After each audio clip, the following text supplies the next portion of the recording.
আসসালামু আলাইকুম। সবাইকে শুভ সকাল।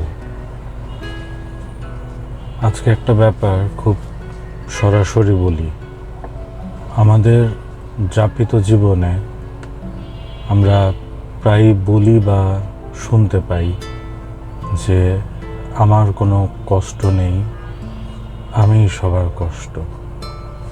ব্যাপারটা আমরা বেশিরভাগ ক্ষেত্রে যেভাবে দেখি যে নিজের দীর্ঘস্থায়ী কষ্ট থেকে নিজের যে বিষণ্ণতাটা তৈরি হয় সেটাই আপনার চারিত্রিক বৈশিষ্ট্য হয়ে যায়, আর সেখান থেকে আপনি স্থায়ীভাবে খারাপ থাকা শুরু করেন।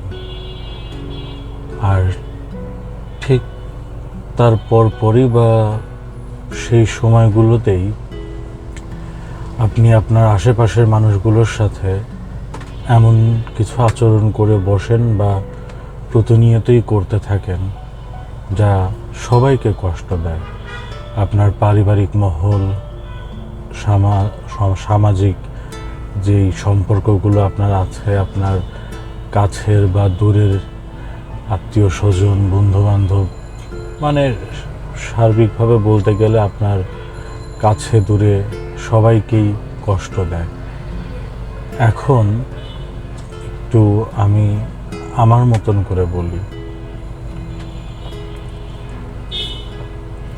আপনার ভালো থাকা খারাপ থাকা বেশিরভাগটাই নির্ভর করে আপনার নিজস্ব বুদ্ধি, বিবেচনা, বিশ্লেষণ ক্ষমতা দিয়ে আপনি আপনার যাপিত জীবনের ঘটনাগুলোকে কিভাবে নিজের ভিতর ধারণ করেন এবং সেই অনুযায়ী চলাফেরা করেন, বা সেই অনুযায়ী আপনার সেটার রিফ্লেকশনটা হয় আপনার আচরণের মাধ্যমে আর কি। তো এখন যখন আপনি খারাপ থাকবেন বা ভালো থাকবেন না, বা তুলনামূলক খারাপ থাকবেন, তখন আপনার আশেপাশের বেশিরভাগ মানুষই আপনার এই খারাপ থাকাটা দেখে তাদের ভিতরেও একটা খারাপ লাগা তৈরি হবে। সবসময় আপনার আচরণ থেকেই যে তারা কষ্ট পাবে তা না। আপনি খারাপ আছেন এটা দেখেও আপনার আপনজনের খারাপ লাগে, এটা দেখেও তাদের কষ্ট হয়। সেক্ষেত্রে নিজের উপর অভিমান না করে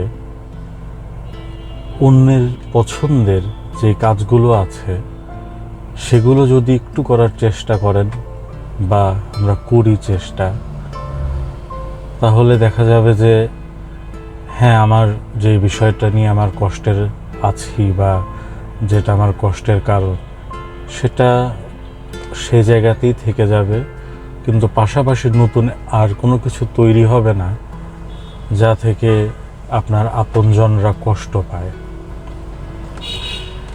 আমরা প্রত্যেকটা মানুষ একটা ইন্ডিভিজুয়াল এনার্জি। আমরা যখন খারাপ থাকি আমরা তখন আমাদের চারপাশে নেগেটিভ বিষয়গুলোকে বা নেগেটিভিটি বা নেগেটিভ এনার্জি আমাদের চাওয়া না চাওয়ার পরেও এটা স্প্রেড হয়। আর আমরা যখন পজিটিভলি ভাবি যে না, এমন হতেই পারে বা এটাকে ফাইট করতে হবে, এই জায়গা থেকে নিজেকে সরিয়ে আনতে হবে, ঠিক তখন দেখা যায় যে একটা পজিটিভিটি আমাদের চারপাশে আমরা স্প্রেড করতে পারি, বা এটা না চাইতেও অটোমেটিকলি তাই হয়। আপনি খারাপ আছেন, আপনি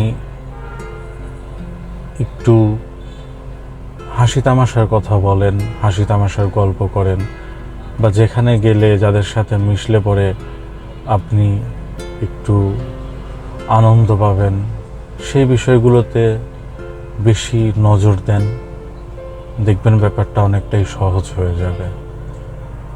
আমাদের কষ্টগুলো যেন আমাদের নেগেটিভ এনার্জি হয়ে আমাদের চারপাশে স্প্রেড না করে, বা আমাদের চারপাশের মানুষগুলোকে প্রভাবিত না করে, তাদেরকে কষ্টে না রাখে। এতটুকুই বলার ছিল। খুব বেশি বিশ্লেষণ করে সময় আর নাই নষ্ট করি। দোয়া করি আমরা সবাই যেন ভালো থাকি। দিন শেষে ভালো থাকাটাই বড় ব্যাপার। প্রকৃত অর্থেই যেন আমরা ভালো থাকি, যেন কারোর কষ্টের কারণ না হই, আর নিজের কষ্টগুলোকেও উতরাতে পারি। ভালো থাকবেন সবাই। আসসালামু আলাইকুম। শুভ সকাল সবাইকে আবার।